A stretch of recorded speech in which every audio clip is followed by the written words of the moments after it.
बड़ी खबरें हम आपको दिखाने जा रहे हैं। इसमें क्या क्या है ये भी बताते हैं। देखिए, पहली खबर झारखंड से है, जहां पर करनी सेना के प्रदेश अध्यक्ष की गोली मारकर हत्या कर दी गई। तो वहीं हिंदुओं पर अत्याचार के बाद भी ममता बनर्जी मुर्शिदाबाद क्यों नहीं जा रही है, ये भी आपको तफसील से बताएंगे। मुर्शिदाबाद हिंसा को लेकर सुप्रीम कोर्ट में आज सुनवाई होगी, इसकी भी आपको अपडेट देंगे। तो वहीं मोदी के तीसरे कार्यकाल में 1 साल पूरा होने से पहले आप देखिए बीजेपी ने किस तरह से वीडियो जारी किया है। तो वहीं कर्नाटक में पूर्व डीजीपी की हत्या की खबर दिखाएंगे। जम्मू कश्मीर में कौन से इलाके में कुदरत की मार लोग झेल रहे हैं, ये भी आपको बताएंगे। तो वहीं कनाडा का भारत विरोधी चेहरा एक बार फिर से उजागर हुआ, इसकी पड़ताल भी करेंगे। नेपाल में प्रदर्शन का दौर जारी है, साथ ही आपको चीन के नए हथियार के बारे में भी बताएंगे, जिससे दुनिया में हड़कंप मचा हुआ है। तो आइए खबरों की शुरुआत करते हैं और इसी के साथ साथ पहली और बड़ी खबर झारखंड से।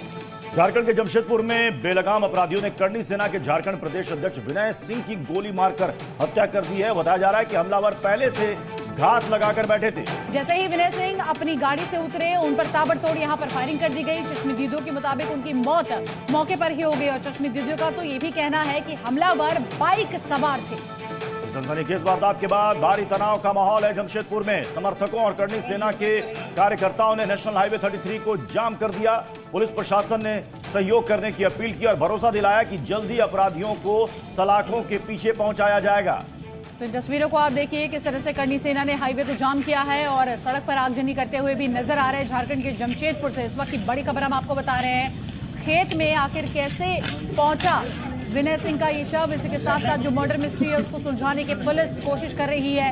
गोली मारकर हत्या कर दी गई, उनकी मौके पर ही मौत हो गई और उसके बाद अब जो समर्थक है उन्होंने अब यहाँ जमकर हंगामा किया। तस्वीरें पुलिस ने शव को कब्जे में लेकर पोस्टमार्टम के लिए भेज दिया। सीनियर पुलिस अधिकारी मौके पर पहुंचे और जांच के लिए एसआईटी का गठन भी कर दिया गया है। आसपास के जितने भी सीसीटीवी कैमरास हैं उनके फुटेज को खंगाला जा रहा है ताकि अपराधियों के बारे में, हत्यारों के बारे में कोई सुराग मिल सके।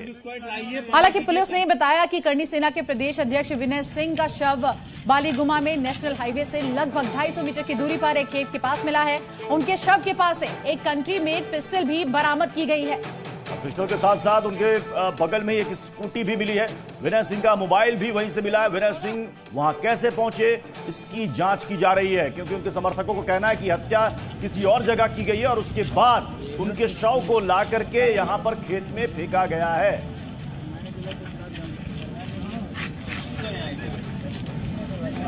हम लोग खोजते जब आए लोकेशन में तो उसका विनय कुमार का डेड बॉडी पाया गया है। क्या कुछ बरामद हुआ है सर? बरामद हो डेड बॉडी के सामने से एक कंट्री मेड पिस्टल है और वो बरामद हुआ है और उसका मोबाइल और मृतक का स्कूटी घटना स्थल से बरामद हुआ है। बॉडी में काफी चोट आई है, देख रहे हैं काफी जैसे रगड़ा हुआ हो। अब वो तो देखिए चोट दिख रहा है, उस चोट को क्लियर हो जाएगा कि चोट मारने से, घसीटने से किस कारण से हुई है, वो पोस्टमार्टम रिपोर्ट में क्लियर हो पाएगा। और देखिए, वारदात के बाद क्षत्रिय करनी सेना के राष्ट्रीय अध्यक्ष राज शेखावत ने आर पार की लड़ाई का ऐलान कर दिया है। क्षत्रिय करनी सेना के राष्ट्रीय उपाध्यक्ष और प्रदेश अध्यक्ष श्री विनय सिंह जी की धोखे से हत्या की गई है। 48 घंटे में सभी की गिरफ्तारी होनी चाहिए।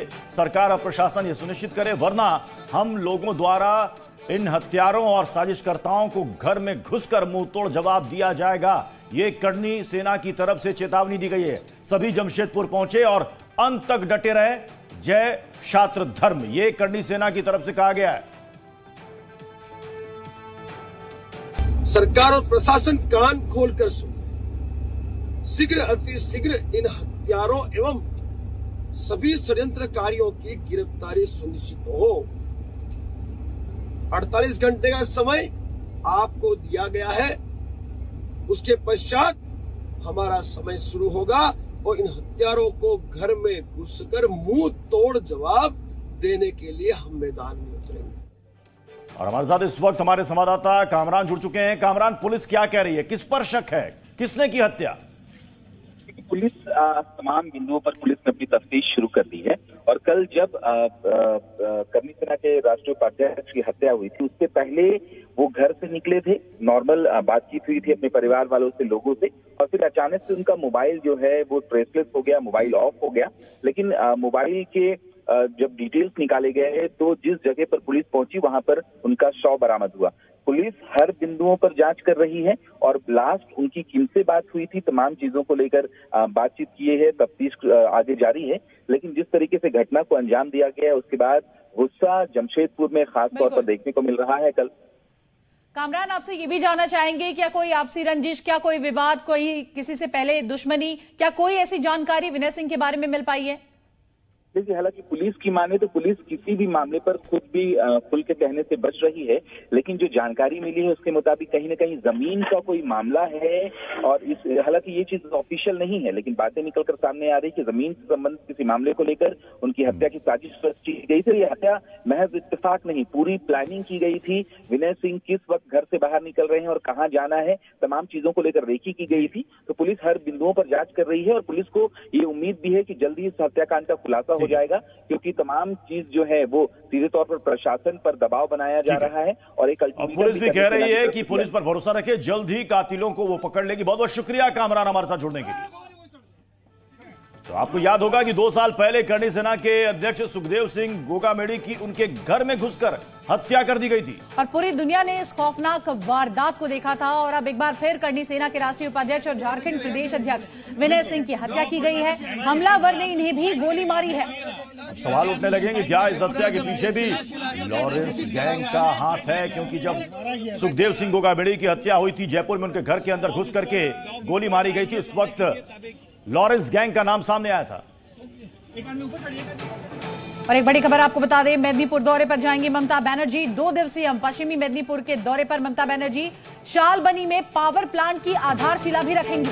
22 अप्रैल को ग्वालटोर में सौर ऊर्जा संयंत्र का उद्घाटन भी करेंगी ममता बनर्जी। लेकिन बड़ा सवाल यह कि आखिर ममता बनर्जी मुर्शिदाबाद कब जाएंगी, क्योंकि मुर्शिदाबाद का दौरा एनसीडब्ल्यू की टीम ने कर लिया है, राज्यपाल ने भी कर लिया है।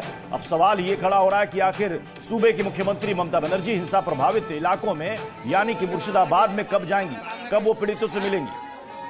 मेदिनीपुर के दौरे पर जाएंगी ममता बनर्जी। 2 दिवसीय ये दौरा होगा, लेकिन इन सब के बीच लगातार सवाल यही उठ रहे हैं कि आखिर कब हिंदुओं के दर्द को देखेंगी ममता बनर्जी। और इसी के साथ साथ शालबनी में पावर प्लांट की आधारशिला तो रखेंगी, लेकिन अपने ही राज्य के लोगों की आप बीती आखिर कब सुनने जाएंगी ममता बनर्जी।